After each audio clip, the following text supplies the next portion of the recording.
Olá pessoal, essa é uma aula de biologia voltada para os alunos do terceiro ano do ensino médio e a gente vai falar sobre vertebrados. A gente já começou a falar sobre esse assunto na nossa última aula, onde a gente começou a falar sobre reino animal, né?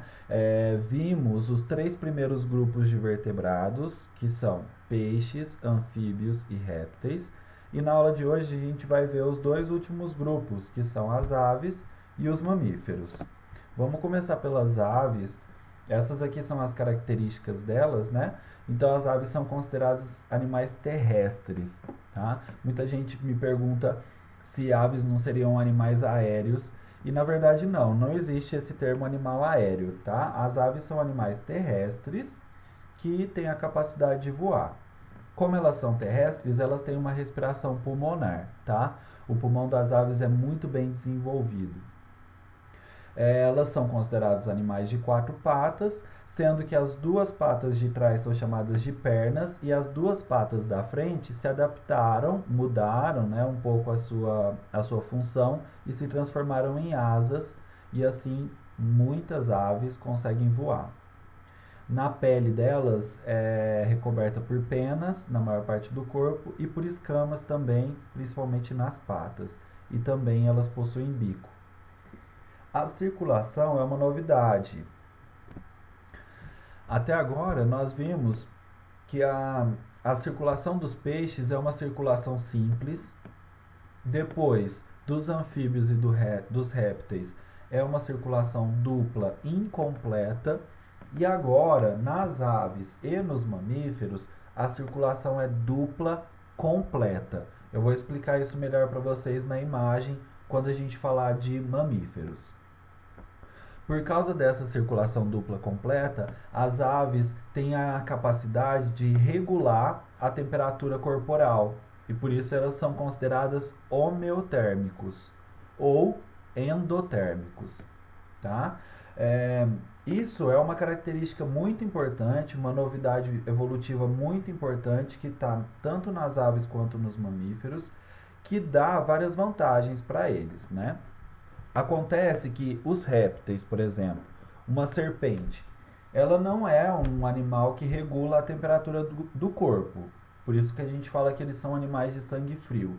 Quer dizer que a temperatura do corpo depende da temperatura do ambiente, tá? Então, se o ambiente está mais frio, o corpo do animal esfria. Se o ambiente está mais quente, o corpo do animal esquenta. E isso tem algumas desvantagens. Por quê? Se o seu organismo está frio, a atividade do animal diminui muito. Eles ficam muito mais lentos, né? Mais vagarosos. Então, por isso que é muito comum a gente ver répteis tomando sol. Eles precisam elevar a temperatura do corpo, então eles ficam tomando sol para subir a temperatura corporal e assim eles conseguem ficar mais rápidos e mais ativos, né? Ou até mesmo para ajudar na digestão do alimento, essas coisas, eles precisam aumentar a temperatura do corpo, tá? Então, com as aves e com os mamíferos, isso não é necessário. Eles sempre mantêm a temperatura do corpo constante. É sempre a mesma temperatura. Então, não importa se está frio, se está calor, eles conseguem ter a atividade normal do organismo. O organismo vai funcionar normalmente, mesmo em épocas mais frias ou épocas mais quentes, ou durante a noite ou durante o dia, sempre a temperatura está a mesma. As aves também são ovíparas, né? Elas botam ovos e esses ovos são com casca. Isso é uma coisa que já tinha lá nos répteis, tá? E então é uma adaptação para se viver no ambiente terrestre, né? Já que um ovo com casca ele não resseca, ele não perde umidade, então o embrião consegue se desenvolver normalmente. E outra característica nova que é muito difícil de se ver em anfíbios, répteis e peixes é o cuidado parental, né? Ele está presente tanto nas aves quanto nos mamíferos e é o comportamento onde os pais, pelo menos um dos pais, vai cuidar dos filhotes na sua primeira fase da vida. tá? Então ele vai alimentar esse filhote, ele vai proteger esse filhote, tá? E a vantagem que o cuidado parental traz é que aumenta muito as chances de sobrevivência do filhote, né? Filhotes que são alimentados e cuidados pelos pais têm mais chances de sobreviver. Então as aves não precisam ficar botando muitos ovos, como é o caso, por exemplo, dos répteis. Eles botam muitos ovos porque eles não sabem quem ali vai conseguir sobreviver.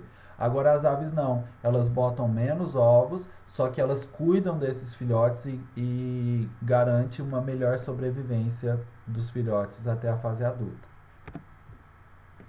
Bom, aqui alguns exemplos de aves, né? Algumas que voam, outras que não. Aqui embaixo a gente tem pinguins. Aqui em cima a gente tem um albatroz, uma ave do litoral. Um pavão, que é uma ave muito conhecida. E aqui periquitos. É presente nas aves também o que a gente chama de dimorfismo sexual. Não são todas, mas algumas espécies têm diferenças na aparência entre o macho e a fêmea. Aqui para ilustrar eu utilizei o pavão de novo, né? É muito claro a diferença. O macho do pavão ele é bastante colorido, bastante chamativo e ele utiliza isso para atrair as fêmeas para a reprodução. E a fêmea é bem mais básica, né? Ela tem essas cores bem pardas, umas cores mais é, neutras, né?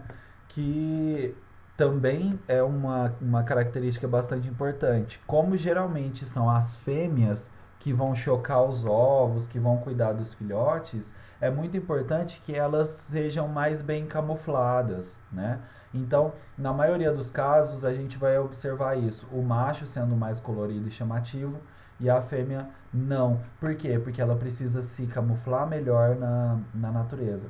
Muitas vezes, o próprio macho utiliza suas cores para atrair predadores, né? Quando ele percebe que ele está se aproximando dos filhotes ou da fêmea, ele canta, ele chama atenção para atrair o predador e o predador não perceber que a fêmea está ali próxima, cuidando dos filhotes ou chocando os ovos. O bico é uma adaptação importante das aves, né? E ele vai ser, o formato desse bico vai ser de acordo com a necessidade do animal, né? O tipo de alimentação que ele tem. Então, por exemplo, aqui em cima tem um pica-pau que fura a madeira da árvore para pegar larvas de insetos, essas coisas que ele come. Então, ele vai ter um bico adaptado para perfurar. Já uma águia, que é um animal caçador, vai ter um bico voltado para cortar, né? Cortar a carne. Outras que se alimentam de sementes têm bicos adaptados para quebrar a semente. Outras que se alimentam de folhas servem para cortar folhas. Outras que são pescadoras servem então para conseguir pegar o peixe, tem bicos longos para conseguir pegar o peixe dentro da água, certo? E aqui uma imagem representando o cuidado parental, né?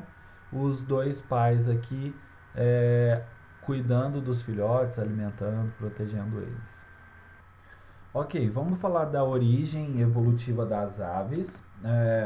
As aves elas vieram dos répteis, mais precisamente de um grupo de répteis chamados dinossauros, que vocês já devem ter ouvido falar.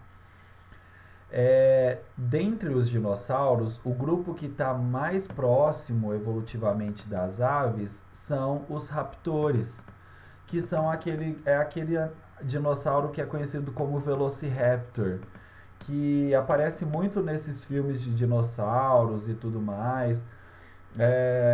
Nos filmes, eles aparecem com a pele como se fosse parecida de um crocodilo, assim, uma pele de réptil, mas hoje a gente já sabe que todos os Velociraptors, eles tinham o corpo coberto de penas, tá? E tem vários fósseis que mostram isso.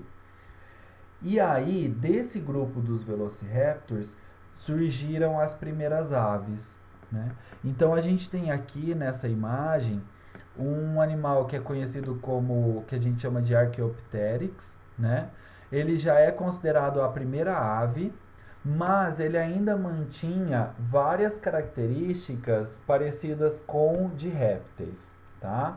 Olha lá, eles já tinham o corpo coberto de penas, né, que é uma característica que lembra as aves de hoje em dia, mas eles tinham outras características que lembram bastante répteis. Olha só, essa imagem fala um pouquinho disso, né? Por exemplo, eles já têm um bico, né? Mas a boca deles possuía dentes, que é algo bem réptil, né? É uma característica ainda de réptil, tá? As patas da frente, elas já tinham penas, já tinham uma aparência de asa, mas ainda mantinha lá uns dedos bem grandes, que é coisa de réptil. A cauda deles, né? Que é uma cauda bem longa. Hoje em dia as aves têm caudas curtas, né? E aí a pena depois. No caso dos Archaeopteryx, eles tinham caudas longas, tá?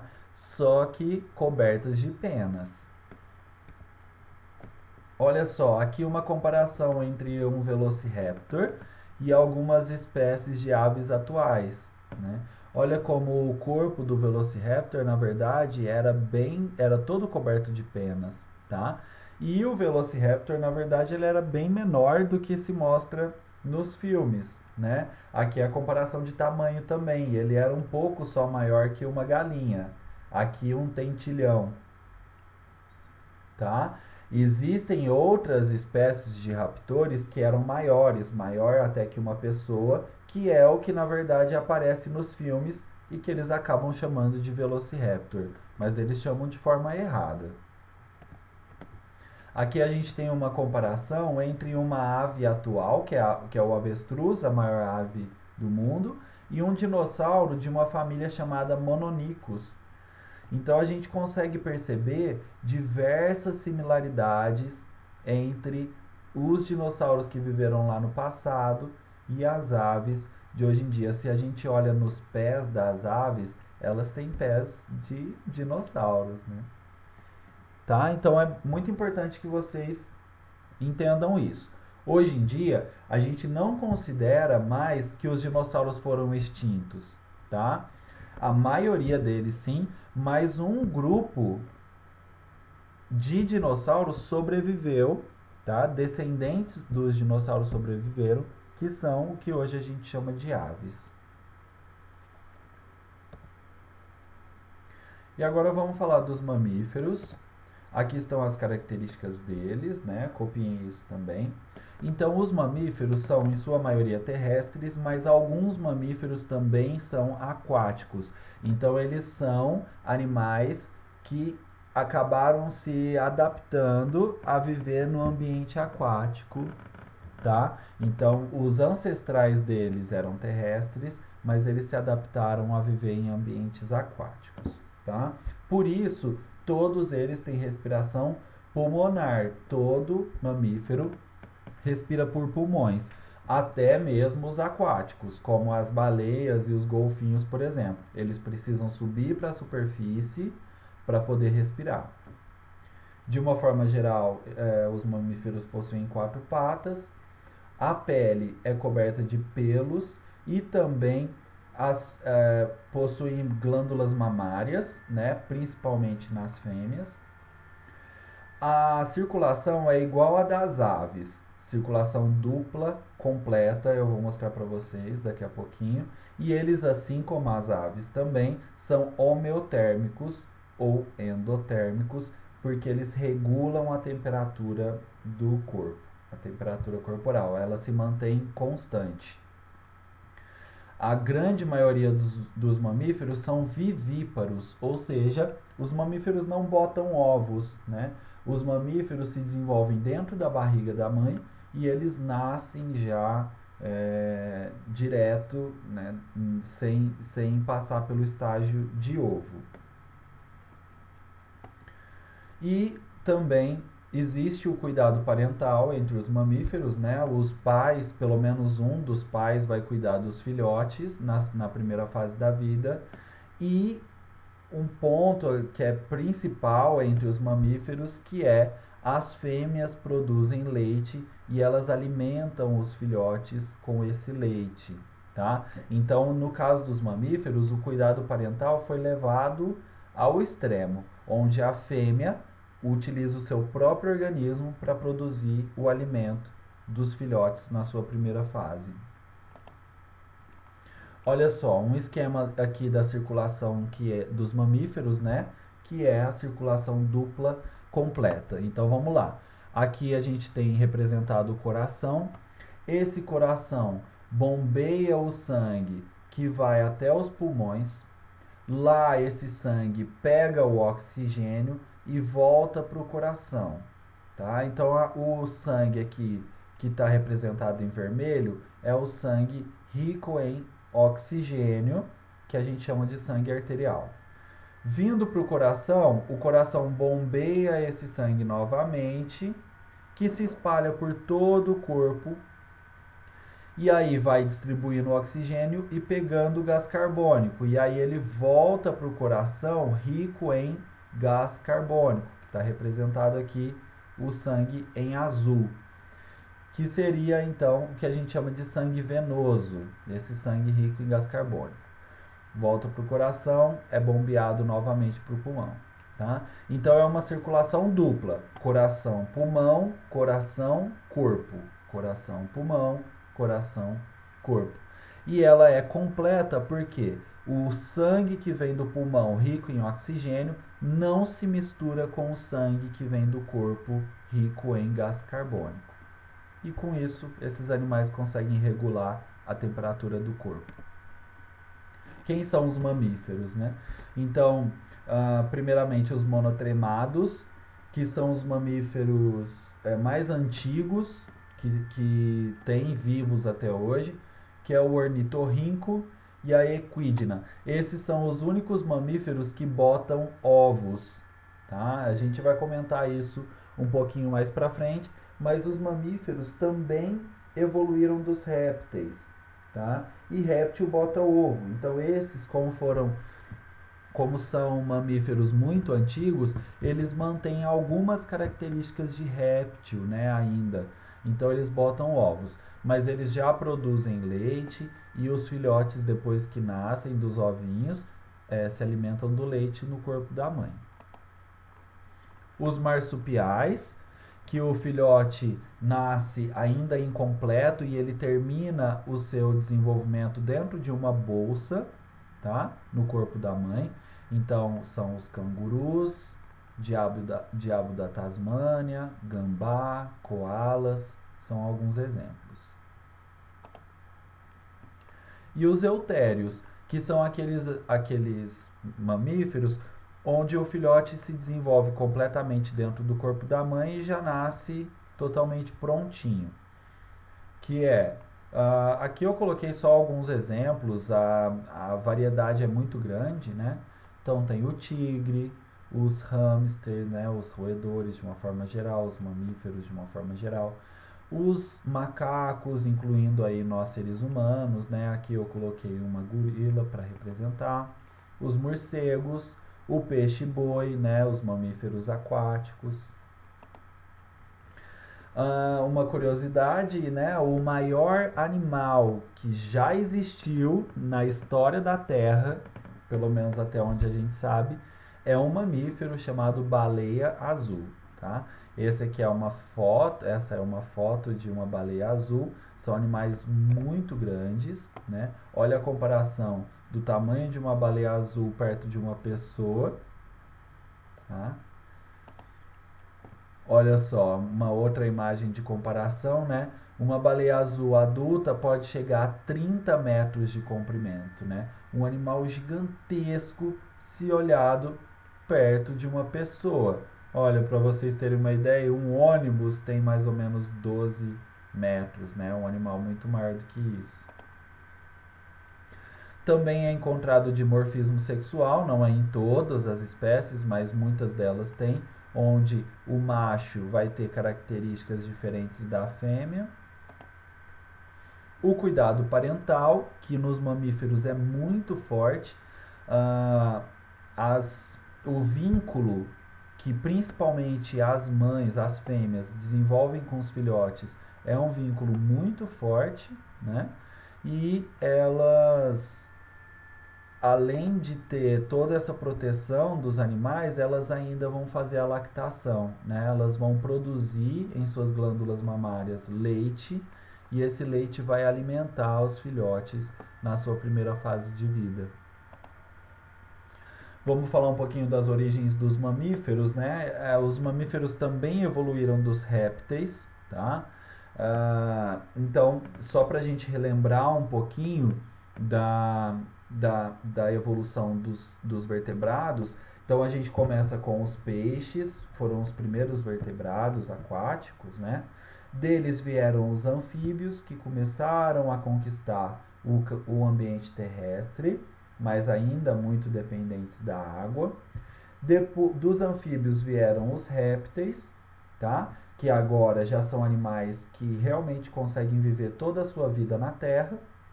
E aí dos répteis surgiram aves e mamíferos. Então, os mamíferos evoluíram de um grupo de répteis chamados sinapsídeos. Tá? Aqui a gente tem uma representação artística de alguns dos primeiros mamíferos. Tá? Eles ainda tinham características bem parecidas com répteis, mas eles já tinham algumas adaptações também, que é coisa de mamífero, como por exemplo os pelos pelo corpo, né? Os dentes diferenciados. Répteis geralmente têm dentes, todos os dentes iguais, e os mamíferos não, têm dentes diferenciados. Esse é um réptil sinapsídeo, então ele já provavelmente já possuía pelos para ajudar a aquecer o corpo, né? Já tinha alguns dentes diferenciados. E aí disso surgiram os primeiros mamíferos. Eles tinham pelos, eles provavelmente botavam ovos, como os répteis, né? E eles tinham hábitos noturnos. Porque quando surgiram os primeiros mamíferos, existiam dinossauros. Então os dinossauros tinham a sua atividade diária mais durante o dia, e à noite eles estavam reclusos, descansando. Os mamíferos saíam se alimentando aí de insetos, de carne em decomposição e muitas outras coisas. Frutas. Bom, pessoal, é isso. Façam a atividade que eu mandei aí para vocês e na semana que vem tem mais videoaula. Valeu, um abraço. Tchau, tchau.